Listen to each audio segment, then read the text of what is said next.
winter, December 2014, at 11:43 p.m., Correction Officer Marcus Vance walked out through the main gate of Blackwood Penitentiary, carrying nothing but his car keys. He did not run. He did not look over his shoulder. He folded his uniform neatly on the passenger seat, placed his badge on top of it, and drove into the night. Hours later, supervisors discovered that inmate Dr. John Mercer was no longer in cell 402. The newspapers called it a catastrophic security failure. Former officials described it as an unforgivable betrayal. But Marcus Vance's private journals, released years later, tell a different story entirely. John Mercer never threatened him, never bribed him, never raised his voice. Instead, he accomplished something far more disturbing. He convinced a good man that destroying his own life was an act of compassion. This wasn't just a prison break, it was a sentence transferred from one man to another. So how does an officer with a spotless record begin trusting the judgment of the very person he was assigned to watch?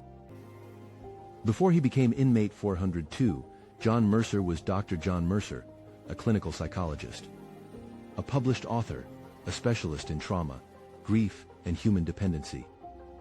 For nearly 20 years, Mercer operated the Mercer Renewal Institute, an isolated residential treatment center that promised complete psychological rehabilitation.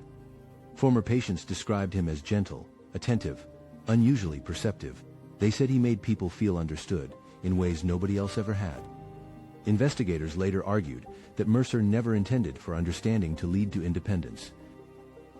What began as treatment slowly became control, multiple deaths, families permanently separated. Lives surrendered to a system built entirely around one man's interpretation of reality. The court called it psychological imprisonment. Mercer called it compassion.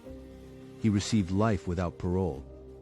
And when he arrived at Blackwood Penitentiary in 2002, administrators believed they understood the threat he represented. They were wrong. John Mercer was never violent. He never caused trouble. He attended required evaluations, spoke politely when necessary, and otherwise kept to himself. The younger officers gave him a nickname, the Quiet Doctor, not because he never spoke, but because every conversation with him felt strangely one-sided. Years passed. Guards came and went. Rules changed. Mercer didn't. He kept the same routines every day and noticed things most people ignored. Then, in early 2014, Officer Marcus Vance got transferred into Block 4.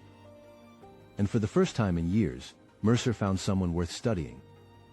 Marcus was 32, hardworking, the kind of officer who still believed rehabilitation mattered. His father had spent years moving through the correctional system, and Marcus carried a quiet conviction that people deserved opportunities to change.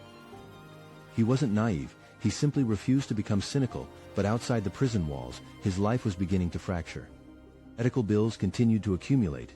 He worried constantly about his young daughter. Marcus believed helping others gave suffering meaning.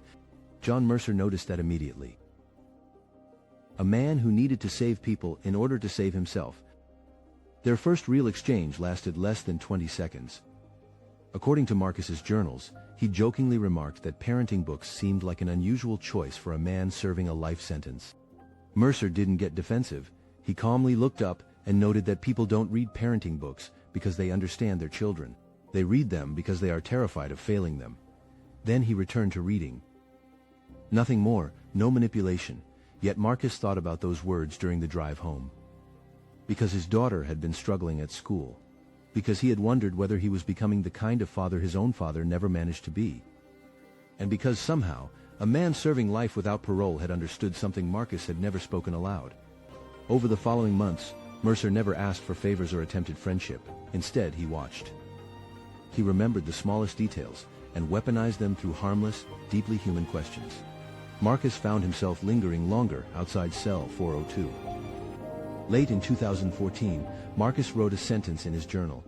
Investigators would later describe it as the moment everything changed. He wrote, "I don't know whether we're protecting society from him anymore, or protecting ourselves from admitting what we've done to him."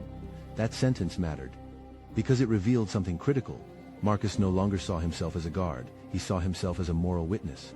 And once people believe they possess a moral obligation greater than institutional duty, ordinary rules begin to lose their authority. Mercer understood this long before Marcus did. He understood that human beings rarely destroy themselves for selfish reasons. They destroy themselves because they believe they are doing good. What happens to judgment when the line between responsibility and salvation completely disappears?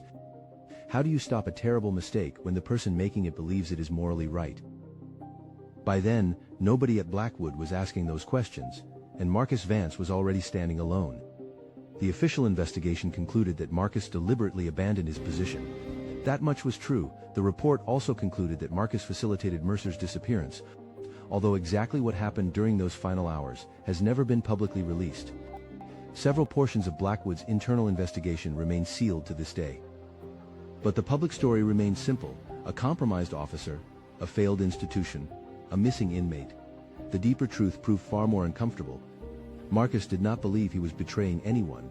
He believed he was acting with compassion. He believed understanding another human being required extraordinary courage. And somewhere along the way, he forgot that understanding someone is not the same as trusting them. The system found it easier to call him corrupt than broken. Because corruption can be punished. Human vulnerability cannot. John Mercer disappeared from public view. Marcus Vance disappeared from himself, and only one of those losses would ever be recovered. Inside Blackwood, Mercer had never needed to threaten anyone. He had only ever needed to be understood. But freedom gave him a tool prison never had: the ability to watch. 3 weeks later, Marcus received an envelope. No return address. Inside was a photograph. His family, eating dinner, laughing. Entirely unaware that someone had been watching from the darkness beyond their window. A prepaid phone rested beneath the photograph. It rang once. Marcus answered. For several seconds neither man spoke. Then John Mercer's voice emerged. Calm, familiar, unhurried. I spent my entire life studying damaged people, Marcus. You were the first healthy mind I ever tested. I never wanted freedom, I wanted proof. The call ended. No demands, no threats, no instructions, only certainty. Marcus Vance was never charged with crime. He never returned to prison, yet friends say he changed completely. Unknown numbers went unanswered. Curtains remained closed. Sleep became impossible. Every unexpected noise carried meaning. Every stranger carried suspicion. The state recorded John Mercer as the prisoner who vanished. History remembers Marcus Vance differently, because some prisons are built from concrete and steel, and others are built from guilt, fear, and a single irreversible decision. John Mercer left Blackwood Penitentiary in 2014. But Marcus Vance never truly left at all.